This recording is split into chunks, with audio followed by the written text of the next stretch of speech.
do you think the fate of Hindus looks like in Karnataka? Because a lot of people are very scared that the PFI is going to come back and things are going to look really bad. A lot of people are blaming the voters, the Karnataka voters, that they did not vote, especially the Hindu voters, did not vote for the BJP. Do you think that that's a factor? Or it's not the voters' fault, it's how the government was actually functioning? Do you think they're becoming overconfident that, Modi will make us win? Hello, namaste, Jai Shri Ram, Jai Shri Krishna. So elections, are meant to be won by one party and to be lost by another. But when a party like the Congress party wins an election and with a sweeping majority, we always wonder either they did something really, really right or BJP did something really, really wrong. So I just wanted to understand what happened. So I thought I would have Mr. Ajay Shetty here with me. He's from Udupi, Karnataka. Hello, Ajay. How are you? Namaste, I'm doing good. So before answering why BJP lost Karnataka, I would like to first talk about Dakshina Kannada and Udupi district from where I hail. So the Congress plan promised a ban on Bajrang Dal. They also promised to remove the cow slaughter ban, and they also said that they would reverse the anti-conversion bill. So Dakshina Kannada and Udupi, which traditionally votes on Hindutva, has such gave Congress only 2 out of the 13 seats and gave BJP 11 of the 13 seats. Udupi, which is a land of Sri Krishna for whom cows are dear, gave Congress 0 seats out of the 5 seats. Now, talking about Bajrang Dal is a nationalist organization which stands with the Hindu cause where no one does. These are selfless people on the ground, and they can be seen everywhere along the coast, be it any religious festival, volunteering on the ground. And most of these boys who work for them, they are sole breadwinners of the family. As such, it is really wrong on the part of Congress to equate them with PFI and ask for a ban. Now, coming to the major issue, why BJP lost Karnataka, first I would like to read out the vote share. The vote share of BJP in 2018 fell from 36.35% to 35.7%, whereas the vote share for Congress increased from 38.14% to 43.2%. The vote share of the JDS decreased from 18.3% to 13.3%. As you can see, the vote share of BJP pretty much remained intact. But the question is, even after being in power for so long, why could not they increase their vote share? And what another thing that we get to see over here is the vote share of JDS has decreased by 5%, and that has transferred evidently to Congress. Now, there can be two reasons why that happened. There were a lot of freebies announced by the Congress party. They may have played a very big role. Apart from that, we could see a huge Muslim votes consolidation in the favor of Congress party. And apart from this, another reason what I think is Yogi Adityanath, Himant Biswa Sarma are wonderful BJP state leaders who can win an election on their own, owing to the work that they've done under the guidance of Narendra Modi. Narendra Modi-led central government has done fantastic work in the Karnataka state, and I'm very sure the people will reward them very well in the Lok Sabha election. However, state elections need to be fought on local issues. The Congress fought with local leaders on local issues. This time we could see an over-reliance of BJP leaders on the central leaders, and they campaign more on central issues. So BJP needs to groom more local leaders on the ground because there's only so much that the Modi name can take you. Beyond that, you have to do the work yourself on the ground. Another reason that I felt why the BJP lost is there was a delay in announcing candidates. The Congress candidates were announced much earlier. This gave the Congress candidate much more time to reach to the people on the ground and campaign much more aggressively. And we did not really see an intense campaign from BJP like what we saw 5 years ago. So somewhere we felt that the whole drive was not there. Do you think they're becoming overconfident? Sorry. Do you think they're becoming overconfident that, Modi will make us win? We don't have to do Right, much. right. Yeah, I think there was some kind of overconfidence. Maybe they thought that we're comfortable and, okay, yeah, we're gonna do this. We didn't see them really working that hard on their own. And another thing is Congress had levied a charge on BJP that it's a 40% commission sarkar.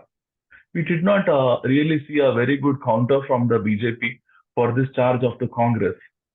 When Siddaramaiah led Congress government was in power, the BJP had accused him of weakening the Lokayukta and setting aside more powers for the ACB. And they had said that this had increased the corruption in the state. However, when they came to power, we did not see Lokayukta in much action.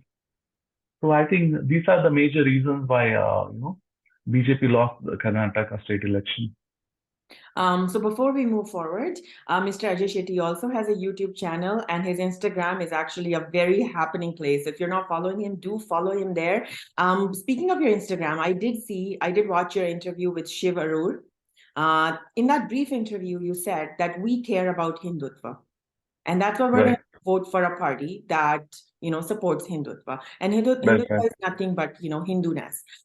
So I wanted to ask you then, why didn't Hindus vote for the BJP if it was like, because we do, Uh, people do associate the BJP with Hindutva. I was specifically talking about coastal Karnataka in that election. So coastal Karnataka largely votes on Hindutva. In different regions of Karnataka, different factors come into play. So here, what we could tell is the governance of the BJP was not good enough, to make Hindus vote united. The freebie somewhere distracted certain portion of the vote. That's what I would say.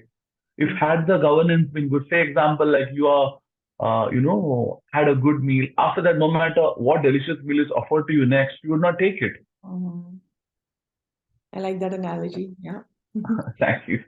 Was there a lot of freebies? Because I have heard that the Congress Party was giving out vouchers, and things like that. So it is the question of the freebies. And do you think the BJP should start doing that as well? No, definitely not. It would put a heavy burden on the state. See, even the Congress Party, the freebies that they announced without terms and conditions back then, now they're slowly coming. Okay, we will give you bus ride, but let's check that this not for everybody. Okay, we'll give you current, but this. There comes a lot of terms and conditions, a lot of ifs and buts. So finally, we do not know how many people will end up, getting up this freebie. And even if they do end up getting this freebie, it puts such a huge burden on the state, and naturally the development takes the back seat. Absolutely. So I just want to talk about, about their choice of the chief minister. First of all, it took them forever, to decide who was going to be the chief minister. So what do you Right. think of Siddaramaiah as opposed to Shiv Kumar?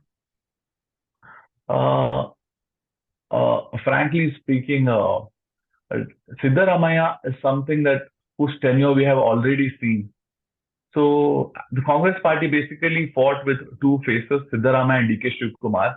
The reason they did not announce the CM face was they were afraid of the fight that would break out between the two factions, as you would have seen in Madhya Pradesh between Jyotiraditya Scindia and Kamal Nath, and the ongoing tussle between Sachin Pilot and Ashok Gehlot. So they wanted to avoid that. So they did not go with the CM face. And there was a little bit of lack of unity maybe amongst themselves. That's why there was a delay. Finally, they have given it to Siddaramaiah. Siddaramaiah's tenure is something that we have very well seen. Now, if I had to summarize it in a very short manner, I read an India Today report which quoted that DK Shivakumar had told Mallikarjuna Kharge that Siddaramaiah's tenure was a misrule. So I pray that that's not the case. And apart from that, if you are to come to the Bhagyas they have promised, that's what it used to be called before. Now they're calling it guarantees. There are different names. A lot of things are promised. So if they had to implement all these things, the fiscal deficit of Karnataka stands at 60,000 crores, which is approximately 2.6% of the GDP. Now, if they would have to give all these guarantees, it would rise up to 1,14,000 crores. That's almost 4.8% of the GDP. 4% is a danger mark. So where is that money going to come for the Siddaramaiah government? You will have to increase taxes on petrol, diesel, which will in turn increase the inflation and cause great inconvenience to everybody in Karnataka. Apart from that, he will have to borrow loans from the open market, which will increase the debt of the state. All the developmental infrastructure projects will have to be reduced to match and balance the whole state budget. So it's a very a tricky situation that we have here. We'll have to wait and see how these things turn out. So a And lot there's one more thing that I'd like to point out about the Siddaramaya government. The Siddaramaya government had started a new practice of celebrating Tipu Jayanti, Mhm. which was very unseen and unheard of. So Tipu was a religious bigot. He committed various atrocities on a lot of Hindus. He converted them. He carried out mass genocide. There are still villages and places where people still remember the glory of the massacre. For example, there's a place called Melkote in Mandya district where the Ayana community still does not celebrate Deepavali. It's a dark day for them because they mourn the 800 people that they lost at the hands of Tipu. So what I'd like to say is you do not name um, Hitler, you do not celebrate Hitler Jayanti in Israel.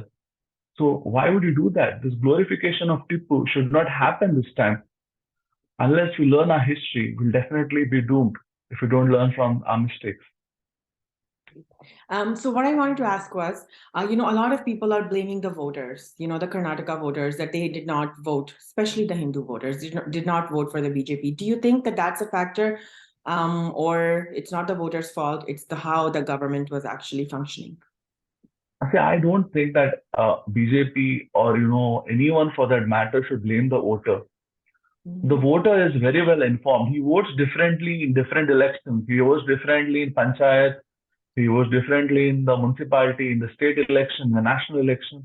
He's a very well informed person, and that does not suit any democracy to blame or abuse the voters. Rather, they should introspect where was the fault in their governance. Was it good enough? How do we improve it? Because if they had actually fulfilled all their promises, there would have been definitely an increase in vote share. And if the governance was that good, you would have brought more people from the JDS and the Congress fold into your, voter list. You have maintained your co-voter. That's a good thing. There are a lot of people, who care about what your core agendas are. But the large amount of the, promises were yet to be fulfilled. So maybe next 5 years, when they are in the opposition, they need to build up a better team, go reach out to people, understand what the issues are, work on them, and win back the faith of all the Karnataka voters, come back to power and fulfill those promises. And I'm sure Karnataka would again give them one more term if that happens. I agree with you. And before we go, what do you think the fate of Hindus looks like in Karnataka? Because a lot of people are very scared that the PFI is going to come back and things are going to look really bad and gloomy for Hindus. Do you think that's the case? See, the thing is, if I have to say that we have to be united, that's it. If we are united, there's nothing that anyone can do. So I don't think that we have to be scared or worried. All we have to do is be united, be steadfast on our cause, and we have to be very vigilant. That's it. So I do not see a thing to be worried as such. So let us not lose hope at all, Thank because you. our dharma is something that has survived since Sanatan time and will always be there.